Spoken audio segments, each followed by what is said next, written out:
Dini hari yang sunyi berubah menjadi mimpi buruk bagi ratusan warga. Sekitar pukul 2 subuh, suara keras terdengar dari kawasan hutan lindung di lereng gunung. Tak lama kemudian, gemuruh besar menghantam pemukiman di bawahnya. Tanah bergerak turun, menyeret, dan meratakan beberapa rumah warga dalam hitungan detik. Dan kali ini, tim The Trails akan menelusuri jejak bencana longsor di Desa Pasir Langu, Kecamatan Cisarua, Kabupaten Bandung Barat, untuk mencari tahu apa yang sebenarnya terjadi di balik tragedi ini.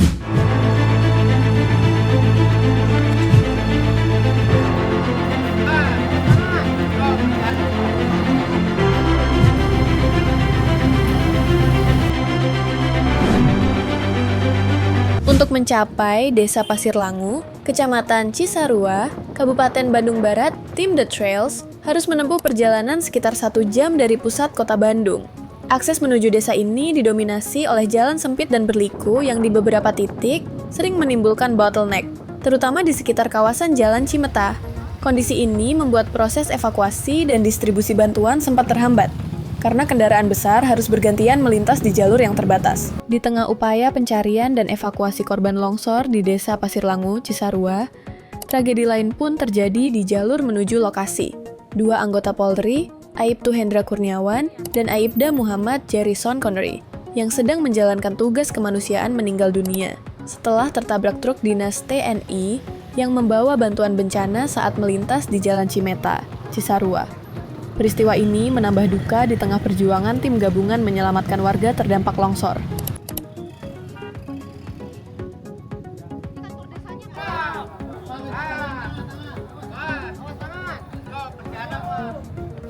Halo teman-teman, kembali lagi di The Trails. Kali ini kita tidak sedang menjelajahi keindahan ya, tapi kita sedang menelusuri kabar duka. Nah, sekarang saya sedang berada di posko pengungsian korban longsor yang ada di Pasir Langu, Kecamatan Cisarua, Kabupaten Bandung Barat. Nah, kondisi saat ini di posko cukup crowded. Poskonya di sini ada 2, yaitu ada di area aula dan juga di GOR.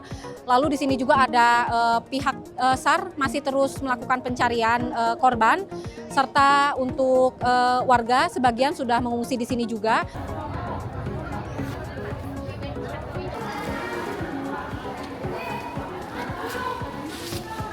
Itu sekitar pukul berapa teh kejadiannya? Mungkin kejadian dari atasnya sekitar jam 2 pagi. Oh, jam Kalau 2 kerasa pagi. sama saya mah sekitar setengah 3 pagi. Oke, setengah 3 pagi, Teteh langsung Keluar keluar. rumah. Soalnya kan getarannya kenceng banget sampai kedengeran gemuruh tanah turun itu.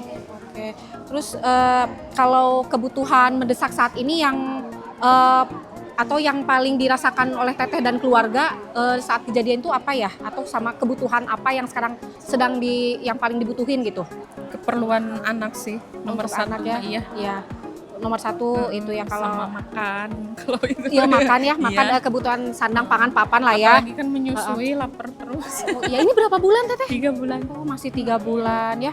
Nah, terus kalau Teteh ini masih ada anggota keluarga yang hilang atau Banyak terpisah? banyak saudara yang tertimbun. Pas Berarti waktu saya lari, saya nungguin saudara dari atas rumah saya tuh kan tetanggaan, cuman agak di atas rumahnya, belum datang gitu. Ya. Pas sudah gitu kayak udah bau tanah gitu. Udah turun semua, Langsung turun larian ke jalan. kira-kira ada berapa Kalau saudara sekitar 16 orang, baru ketemu 4 orang. 5 sih, ya 5. Kemarin diketemuin ibu sama anaknya 2 orang. Tadi pagi dikuburin sama keluarga. turut berduka ya? Tapi saya nggak bisa ikut, soalnya kan saya bawa anak gitu. Iya, betul, Kasihan. Terus harapan Teteh ke depannya untuk saat ini dan terkait relokasi sama pencegahan bencana ke depannya seperti apa Teh? Nggak tahu sih, belum mikir ke sana, soalnya masih trauma. Betul, Masih ya. ketakutan juga. Oke, untuk saat ini mah yang penting Teteh aman dulu sama keluarga, sama keluarga. berlindung di sini. Semoga cepat ketemu ya Teh ya, yang Amin. belum. Amin. Ya berharapnya ketemu semua, soalnya kan masih banyak. Iya betul. Baru 4 orang ya tadi ya Teh ya. Iya. Menurut warga yang kami wawancarai, suara keras itu terdengar seperti letupan dari dalam tanah, kemudian gemuruh hebat menggulung tanah dari ketinggian. Dalam hitungan detik, puluhan rumah yang berada di Kampung Pasir Kuning, Pasir Kuda, dan Babakan Cibudah tertimbun material tanah dan lumpur. Sekarang saya udah sampai di ini aula ya, di posko pengungsian di area aula. Sekarang saya udah bersama dengan Teteh Neni. Oke, dengan Teteh Neni. Iya. Teteh boleh diceritain nggak waktu pas kejadiannya pas berlangsung itu seperti apa?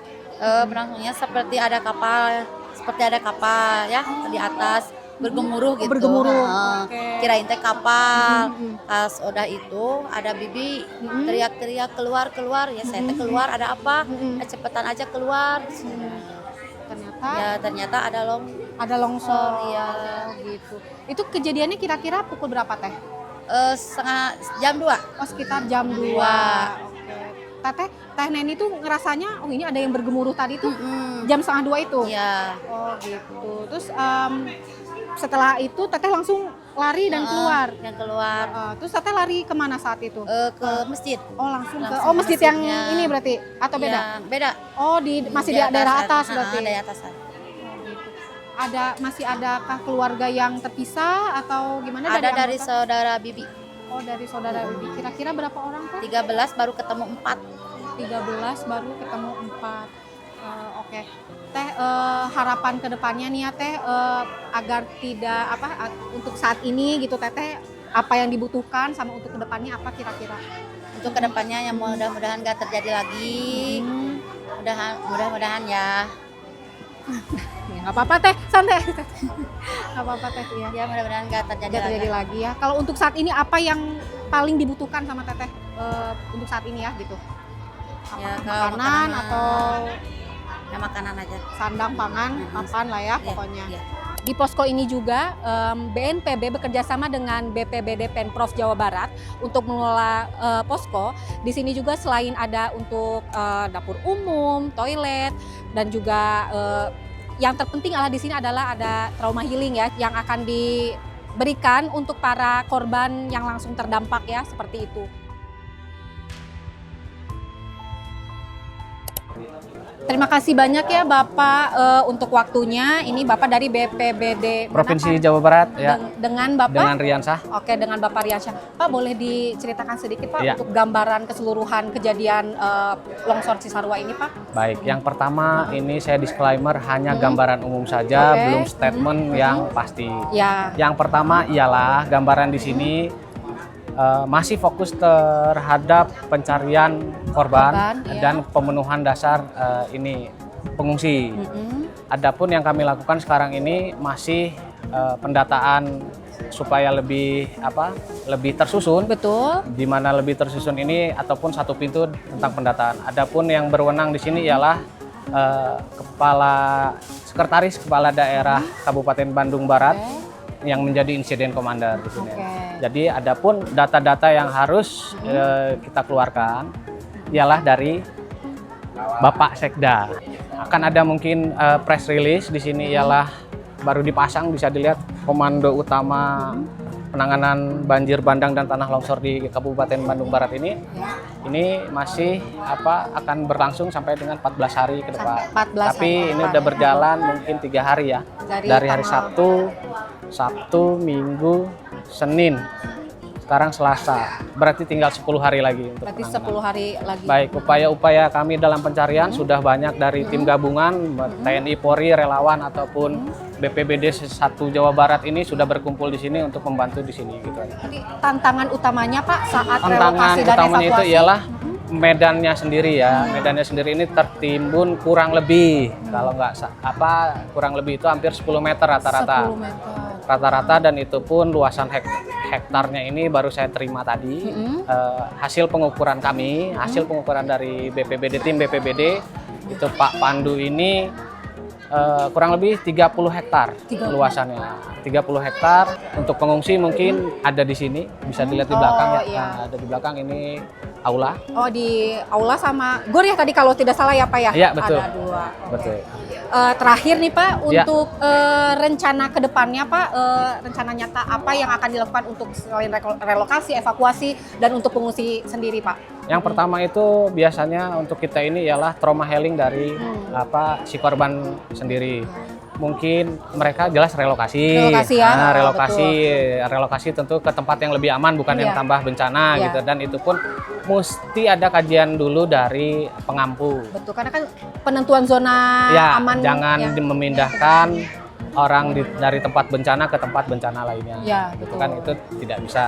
Dan kalau sekarang ini kedepannya ini mungkin kalau infrastruktur yang di sana itu jelas relokasi.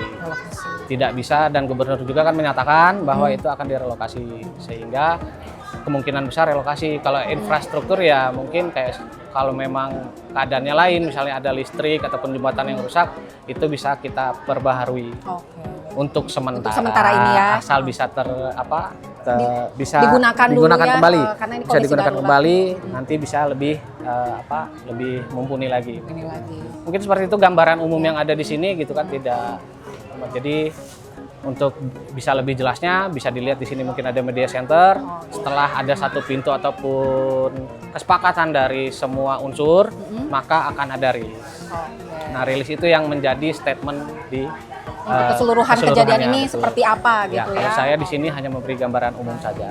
Dan tadi juga kita sudah sempat ngobrol sama warga yang ada di sini, dan dengan tim dari BMPD juga, BMPB juga, bahwa untuk relokasi sedang masih menunggu kabar dari Badan Meteorologi dan Geofisika untuk pemetaan area aman di mana saja yang bisa dijadikan untuk lokasi pasca bencana. Karena tidak bisa area pasca bencana digunakan kembali gitu. Jadi harus dicarikan tempat yang aman agar tidak terjadi bencana lainnya seperti itu. Setelah dari sini kita akan langsung ke lokasi tempat terjadinya longsor di Cisarua. Tetap ikuti penelusuran kami di The Trails. Desa Pasir Langu berada di lereng Gunung Burangrang, wilayah dengan kontur tanah yang rentan. Hujan ekstrem beberapa hari sebelum kejadian membuat tanah jenuh, dan akhirnya runtuh. Bencana longsor di Desa Pasir Langu, Kecamatan Cisarua, Kabupaten Bandung Barat, Jawa Barat masih menyisakan duka dan tantangan berat. Material tanah bercampur air yang meluncur deras dari lereng gunung, menerjang permukiman pada dini hari, membuat puluhan rumah rusak berat, dan sekitar 80 warga masih dilaporkan hilang dan diduga tertimbun material longsor. Sementara ratusan lainnya terdampak dan mengungsi. Berikut fakta terbaru pada saat video ini tayang, 29 Januari 2026, yang kami kutip dari laman Kompas.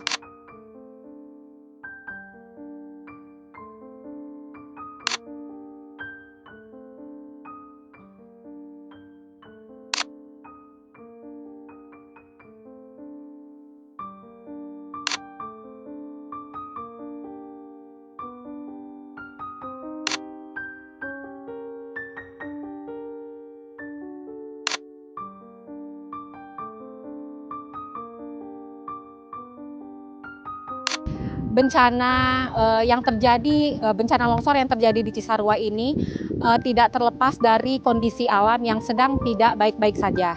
Cuaca ekstrim, lalu kestabilan tanah yang terus menurun, serta kondisi lereng yang mulai rapuh. Dan itu adalah menjadi penyebab utama. Beberapa kawasan di Cisarua yang area penghijauannya sudah menjadi pemukiman, lalu juga ada yang menjadi perkebunan, bahkan villa, itu mempengaruhi area hijau yang seharusnya menjadi sebuah pertahanan atau kekuatan untuk struktur tanah di sini. Dan itu menjadi sebuah peringatan untuk kita semua bahwa keputusan di tingkat kebijakan itu adalah sangat berdampak nyata ya pada kehidupan langsung di lapangan. Terima kasih untuk teman-teman yang sudah mengikuti perjalanan kita selama di Cisarua ini. Saksikan terus The Trails.